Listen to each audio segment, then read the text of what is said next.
Soy Alfonso Daniel Manuel Rodríguez Castelao.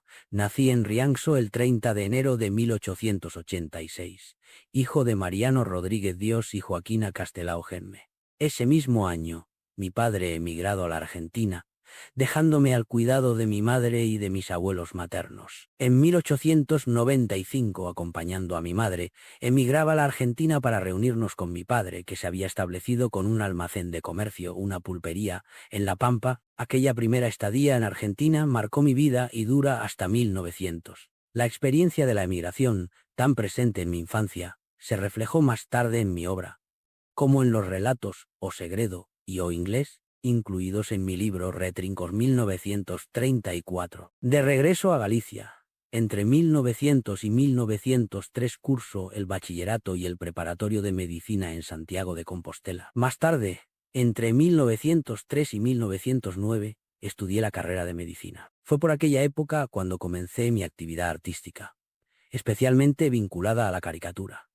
En 1908 y 1909 participé en el segundo y tercero Salón de Humoristas en Madrid.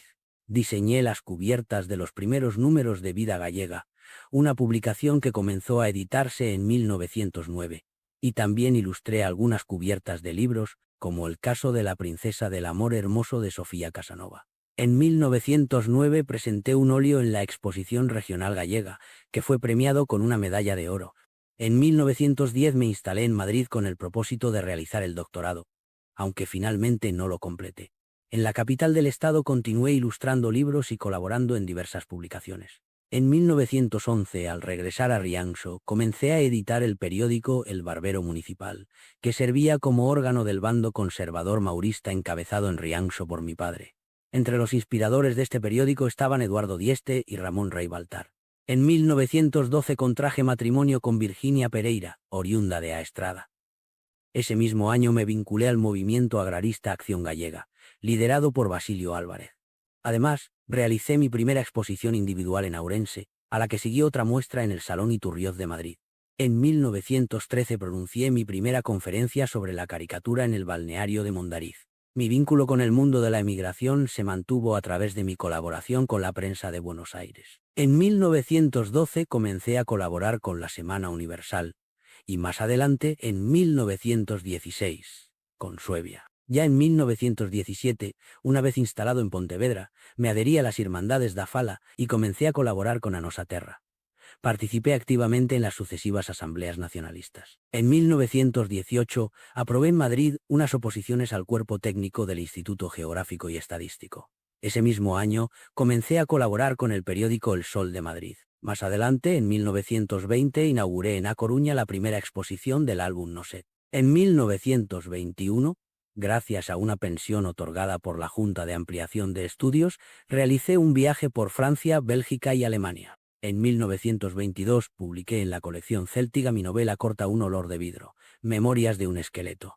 Más adelante, en 1926, di a conocer mi primer libro de cusas. En 1929, gracias a una nueva pensión de la Junta de Ampliación de Estudios, tuve la oportunidad de viajar a Bretaña.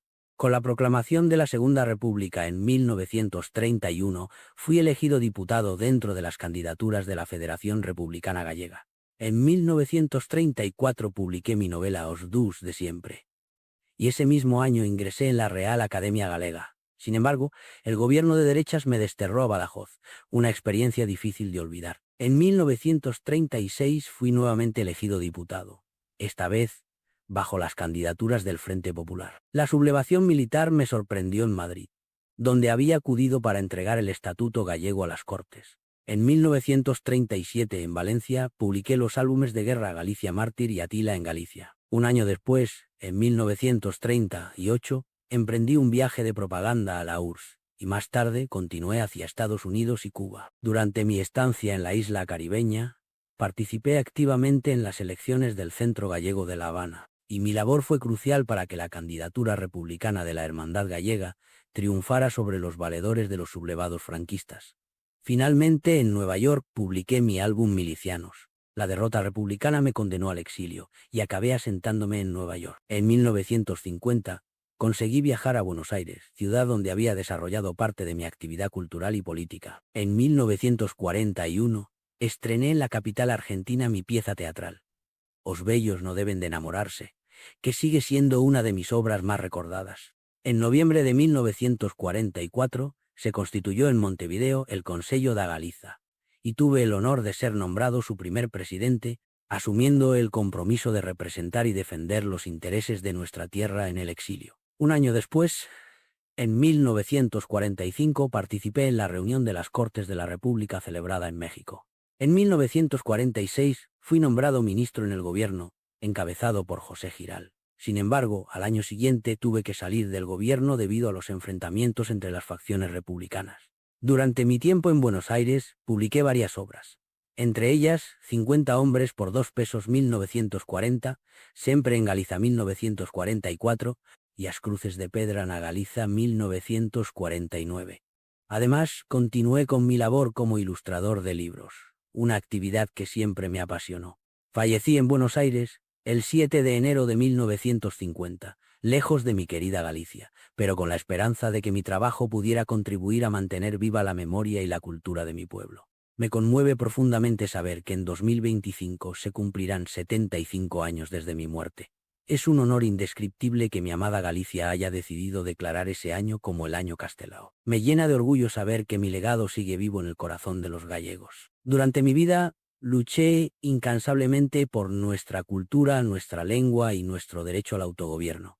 Ver que se organizan eventos en mi memoria me emociona profundamente. Siempre creí que nuestra lengua gallega era el alma de nuestra identidad. Y me alegra saber que mi defensa del idioma no ha sido en vano. La lucha por el autogobierno de Galicia fue una de mis mayores pasiones. Y espero que mi trabajo haya contribuido a forjar un futuro mejor para nuestra tierra. Que se me recuerde no solo por mis ideas políticas, sino también por mi aporte intelectual. Es un regalo que no esperaba. Galicia siempre fue mi inspiración y mi razón de ser. Espero que este aniversario sirva para que las nuevas generaciones conozcan y valoren nuestra rica historia y cultura. Hasta siempre, queridos paisanos, siempre os llevaré en mi corazón allá donde me encuentre.